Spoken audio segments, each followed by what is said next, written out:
Tamong puso kapong kaisipan, yung mensahe na ning Pasko ay binapunin kaya katamong kaluguran, Reverend Sarah Diwa Abarientos. Palakpakan tayo ng Ginoo ng KMK.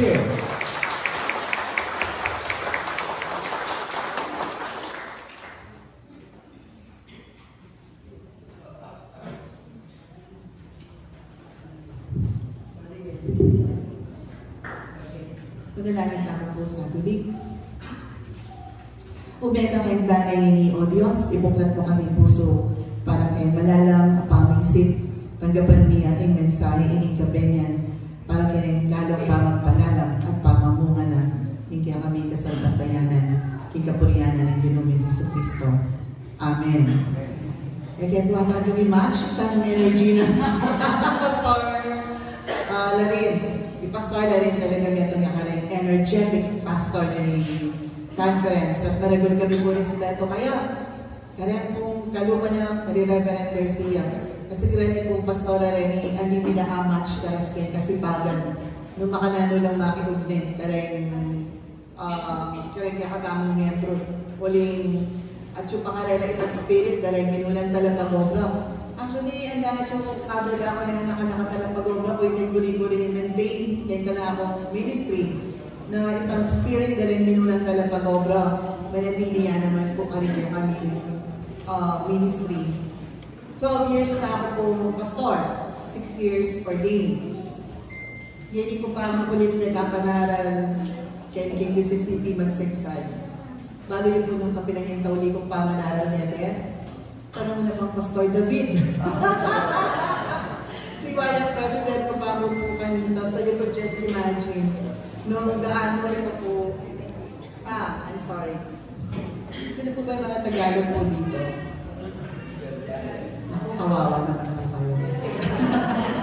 So, you can just imagine kung gaano nakatagal on my last preaching opportunity hearing magsaysay. Hinahanap ng aking mga mata ang mga elders ng mga panahon na yon. Natutuwa ako makita pa rin si Inang Marie. Natutuwa akong masilayan din si, I'm sorry, alam ko magkakapatid sila eh. Itong bunso, kapatid ni Nang Marie. Yes, in the lead.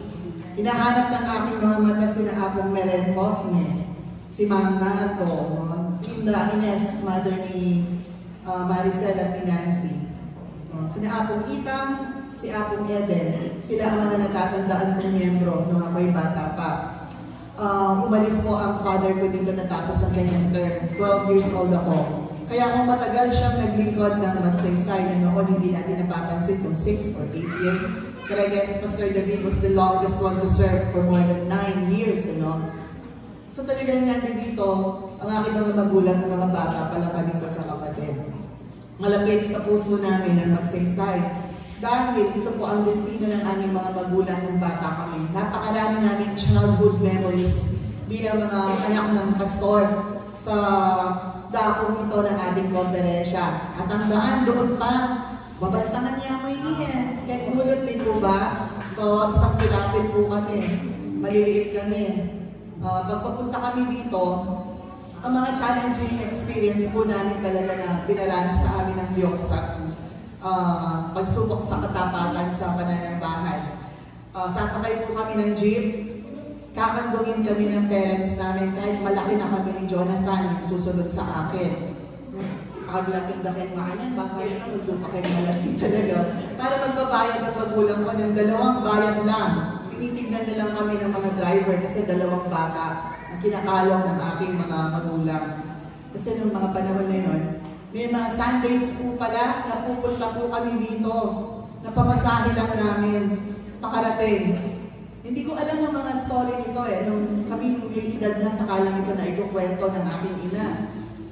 Sakto lang kami makakarating dito sa magsaysay. Pero pagdating namin dito, may almusal, naghihintay, ililipat lang ng mga bahay, pagkabilang bahay, na miyembro natin noon. Nung pauwi kami na hindi pa linggo ng pagbibigay ng honorarium sa panahon na yun, nagtitigil na ng aking mga magulang paano kami makakauwi. So naglalakad na po kami hanggang doon sa may lugar ni na Atty. Morales. may humabol po sa amin, nagbibisikleta. Pastor, nakalimutan ko palang ibigay yung pamasahin mo this week. Ganun po ang buhay namin yung mga panahon na yun. Hindi po namin nauunawaan na mahirap pala ang pinagdadaanan ng aming mga magulang. But what we saw in them was pure commitment to do the work of God dito sa taong ito. Kung kaya ako po'y nagagalak na makita ang henerasyon ngayon ng bawat pamilya na aming nakilala ng panahon na yun. Makilala rin ang aking mga naging kaibigan sa lugar na ito. Sina Lani, sina Monet, Rolly, hindi mo na ako maaangkas ng bisikleta ngayon. Sorry. Yung tamad ko lumakad, pabisikleta ko ba kayo, nagdakita ka na punitang. Hindi mo na ako adalaton. May kumare na nasa likod. Mare, nice to see you again. Pagpalain tayo ng Diyos, kayo din ang buhay. At paglilingkod ng iglesia nito. At pag-isahin tayo, bigyan tayo ng kaisahan ng isip ng Banal na Espiritu para sa pakikinig sa mensahe na ginapadayo niya ngayong gabi sa inyong kapatid. Ang pamagat na natin pagbubulay ay moving on, giving way to Advent. Moving on. Ito ay isang episode sa buhay ng tao kung saan inaasahan na siya ay humakbang. One step forward patungo sa isang bagong yugto ng kanyang buhay. Kadalasan ng mga kailangan mag-move on ay nahihirapan. Malaking challenge ang mag-move on kasi kadalasan merong dapat na putulin, merong dapat na isang tabi, o kaya ay kalimutan. Ako, nakahugot ang mga CYF at nag-iitian. No? Kaya napakahirap ang lumipot. That's the reality. Pero, alam ng taong mag-move on na kailangan niya itong gawin upang mabago niya ang kanyang sitwasyon. Kahit na napakasakit sa puso, no? Iiiyak niya ng ilang gabi, buwan o taon. May mga taong hindi naka-move on sa kanilang dating buhay, kaya nagkaroon ito ng epekto sa kanilang health, mental health at that. Kung familiar po kayo sa artistang si Sita Astals, sa sitcom na Home Along the Riles ni Dolphin sa ABS-CBN noong 90s, hindi ko matandaan to. Graduate ng magna cum laude si Sita Astals sa UP. Ang pagiging artista niya ay malaking factor na naitulong para kumandidato siya bilang konsehal ng lungsod ng Maynila. Nanalo si Sita Astals, naging councilor ng Manila. Nang sumunod na election, humabog siya sa pagka-mayor laban kay Isko Moreno. Natalo si Sita Astals, nawala siya sa politika, pero hindi rin siya nakabalik sa showbiz. Pagkalipas ng ilang taon lamang, na-feature siya sa isang balita na panigoy-ligoy sa lansangan na tila wala sa sariling kaisipan. Nagkaroon siya ng nervous breakdown. Sa panahong ito, severe depression ang tawag, no? Ang diagnosis sa ganitong kalagayan. Kinakailangan siyang maipagamot sa mga psychiatrists. Pinagtulungan naman ito ng kanyang mga kaibigang artista. Halos magaling na si Sita Astals nang magkaroon ng reunion ang cast ng Home Along the Riles online. Si Sita Astals ay halimbawa na isang taong ubod ng talino, magna cum laude graduate UP Diliman. Subalit, kulang ang kanyang sangkap na tinipon upang maging tunay siyang masaya sa kanyang buhay. Akala niya, ang impluensya, ang popularity, both sa politika at sa showbiz, ay magiging daan para makamit niya ang tunay na kaligayahan or sapat ito para siya ay mabuhay. Hindi maikakailak na malaking factor sa kanyang nervous breakdown ang pagkakatalo niya kay Isko Moreno. Hindi siya naka-move on sa pagkatalo ito. Tunay na hindi madali ang mag-move on sa mga broken-hearted na ipinagpalit ng mga jowa. No? Hanggang alila-mininong mabibiyasan ng maglasing. Nung masakit mag-move on during broken relationships, marahil masakit mo naman mag-move on from influence. No? from the cloud of power, influence, popularity, or position. Mayroong mga makapangyarihan na ayaw nilang i-relinquish ang power nila sa mga susunod na generations. Sa Ebanghelyo natin ngayong gabi, may isang tao na hindi nakahanda sa ganitong pagbabago ng panahon. Si Haring Herodes. Isa siyang Hudyo na naitalaga para maging caretaker ng trono ng Israel. They are not royal bloods. Kaya ang tawag sa kanila ay caretaker of the throne. Naubos kasi ang lahi ni Haring David after ng mga pananakop ng iba't ibang bansa sa Israel. Finally, nang sakupin ng Rome, ang Persia, wala na ang mga lahi ni Haring David. Naitalaga ng Roma ang pamilya ni Herodes bilang naging caretaker ng trono. Ang unang naipo ay tinawag na Herod the Great, ang unang-una. Sumunod na inaipo ang kanyang anak, si Herodes Antipas. Si Herodes Antipas ang nakaupong hari na maipanganak si Juan Bautista at ang ating Panginoong Jesus. Bilang Hudyo, batid ni Herodes na mayroong hula ang mga unang propeta na sa bayan ni Haring David ay ipapanganak ang tagapagligtas ng Israel. Hindi nakahanda si Herodes sa pagbabagong ito na magaganap. Ayaw niyang mag-move on sa trono. Masyado na siyang nalunod sa kapangyarihan. Ayaw niyang kilalanin ang darating na maghahari sa buong Israel. Ayaw niyang maalis ang pamamahala ng Juda sa kanyang mga kamay, sa kanyang pamilya, dahil ipapasa ito sa kanilang mga anak. Sinasalamin ng hangarin ni Herodes Antipas na maghari sa matagal na panahon. Sinasalamin nito ang kapangyarihan ng mga nangunguna, ng mga pamunuan ng bayan upang angkinin ang kapangyarihan at huwag baguhin ang kasalukuyang kalagayan. They wanted to preserve the status quo para patuloy silang mamuna, maging makapangyarihan sa bayan. Kaya hindi natin maiiwasan na magkakaroon ng pang-aabuso sa kanilang kapangyarihan. Nagaganap ito kung saan nawawalan ng boses ang taong bayan. Hindi ba ganito rin naman ang kalagayan ng ating panahon ngayon? Kung saan nawawalan din ng boses ang ilang sektor ng ating lipunan. Kung natatandaan ninyo ng panahon na nakaupo si President GMA, sikat na isinusulong ng gobyerno niya noon yung CHA-CHA, yung Charter Changes para sa Constitution ng Pilipinas. At ang isa sa mga major revisions na magaganap ay ang term of office ng President because she intends to have re-election and then extend her term ng pangmatagalang panahon. Halos naman lahat ng mga nanunungkulan sa mga bayan, hindi lang naman dito sa Pilipinas, kundi sa buong mundo, ginagamit na ang kasinungalingan. Ginagamit ang kawalan ng katapatan para makuha nila kung ano ang kanilang ninanais. Isulong nila kung ano lamang ang magbibigay ng benepisyo sa kanila at magpapatagal sa kapangyarihan.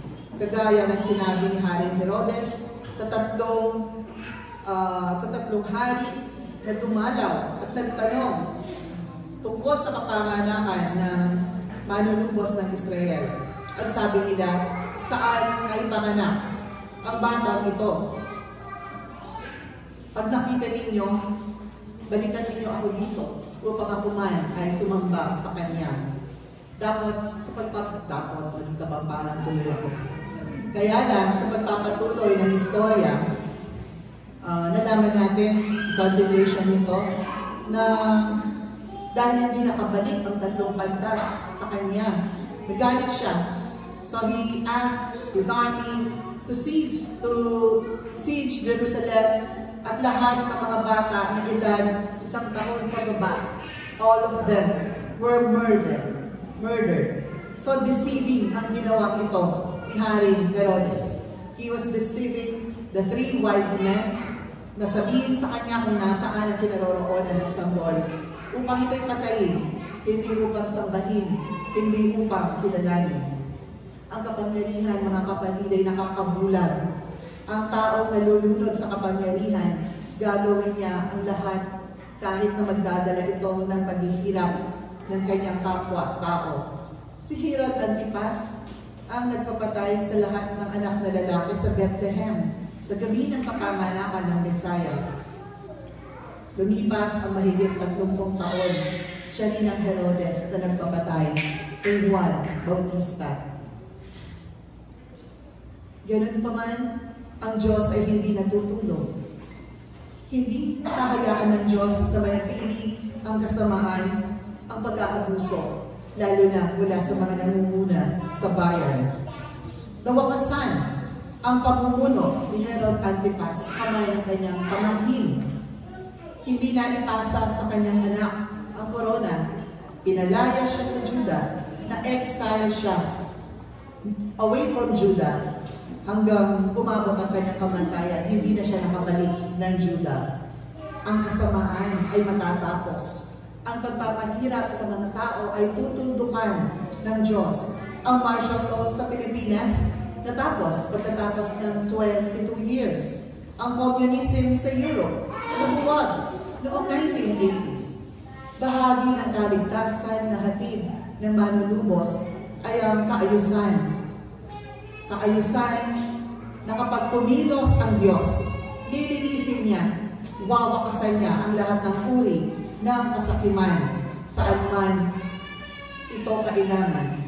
Ano ang implication ng mga ito sa ating buhay pananampalataya? Ano ba ang invitation nito sa ating church life? Una, kanina pa tayo dapat yumuko?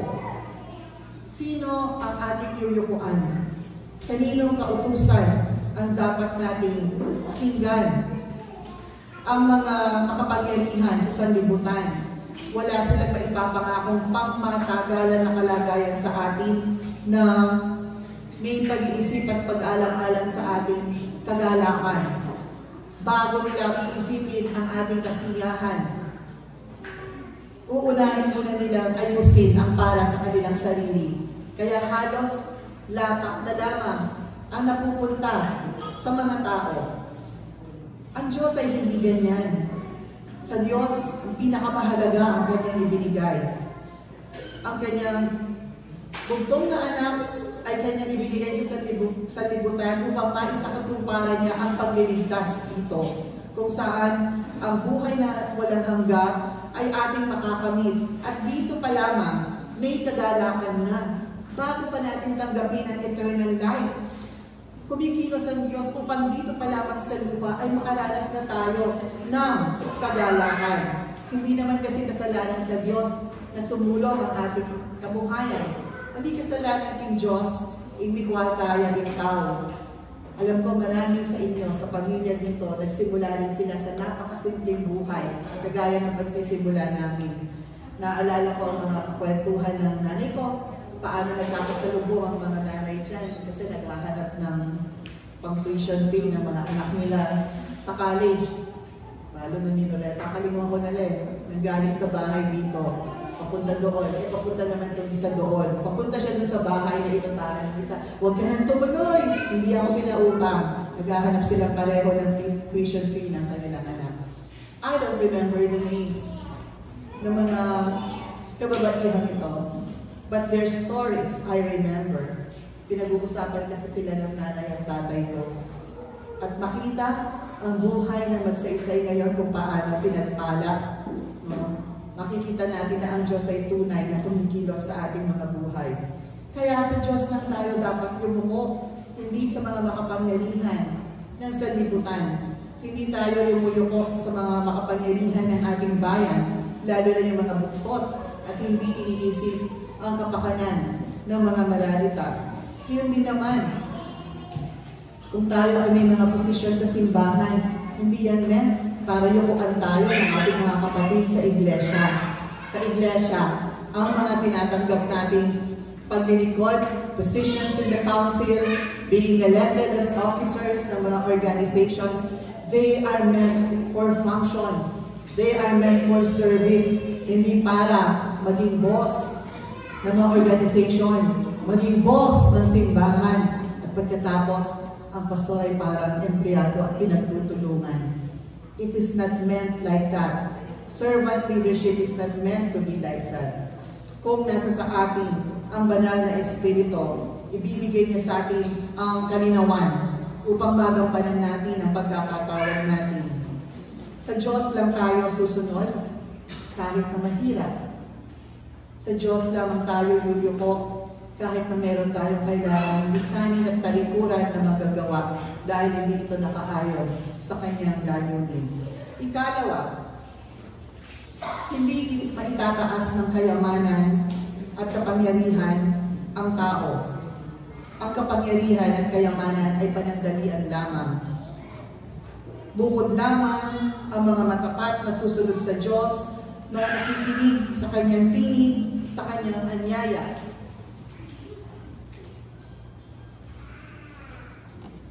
Doon lamang nagiging kalugod-lugod ang ating pagsunod sa Diyos kapag tayo ay napapakilos ng Diyos para sa matapat na paglilingkod. At kapag ating itong isinagawa, maipapagaloy ng Diyos ang mga sumusunod. Sa mga tao, sa mga malungkot, may kakapaghatid tayo ng tuwa. Sa mga natatakot, may papahatid natin ang kaisipan na iingatan sila ng Diyos at ipagtatanggol. Sa mga nanghihina, bibigyan sila ng pag-asa ng Diyos. At ito rin ay maaari natin i-claim para sa ating sarili. Nung malungkot tamo, hindi na nakatantulan ng Ginoo. Nung panahon ni tatakot tamo, ingatan nakatamot ipagtanggol, at ngayon mga kainan, yung Diyos di na nakatamong pag-asa. Sa buhay dito sa lupa, mga minamahal, huwag tayong maghangad ng kayamanan at kapangyarihan. Ang mga bagay na ito ay lumilipas. Ang mga bagay na ito ay nauubos. Ang Diyos maaari niyang palakihin ang mga bagay na maliit. Maaari niyang itaas ang mga lugar na hindi tanyag at hindi kilala. Bago na ipanganak ang Mesaya sa Bethlehem, ang syudad na ito ay maliit lamang. Wala itong may pagmamalaking malawak na sakahan. Wala itong may pagmamalaking malalawak na ubasan at iba't ibang lugar na pang-turismo. Ang lugar ng Bethlehem ay nakilala lamang na maipanganak dito ang Mesaya. Nailagay ang maliit na syudad na ito sa magandang kasaysayan ng Kakristyanuhan. Buti na lang walang pangalan ng tatlong pantas. Walang binanggit na apelyido. Walang binanggit na kamag-anak. Para walang magmalaki na sino man sa atin na sasabihin niya na lolo ko yung isa sa mga tatlong pantas na dumalaw kay Jesus. Kaya din ang lugar na kung saan, lugar na patuluyan, kung saan tumuloy ang mag-anak ng ating Panginoon Jesus kahit nasasabsaban lamang sila na papunta.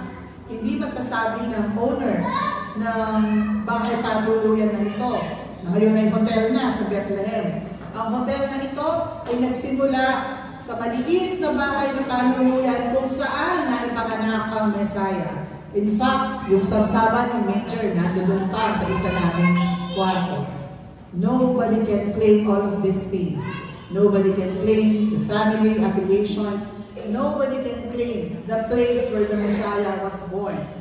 Kaya walang sino man sa atin na maaaring mag-ari o umari ng mga kapangyarihan para itaas lamang ang ating sarili. Walang kapangyarihan dito sa mundo na magtatagal at mananatili dahil ang Diyos itatatag niya, itatayo niya ang mabuti kung saan mayroong pag-asa at ito'y talagang mararamdaman ng mga tao. Ang pag-asa ay hindi lamang para sa atin na nasa loob ng iglesia. Maipapadama natin ang pag-asa kapag tayo ay lumabas na.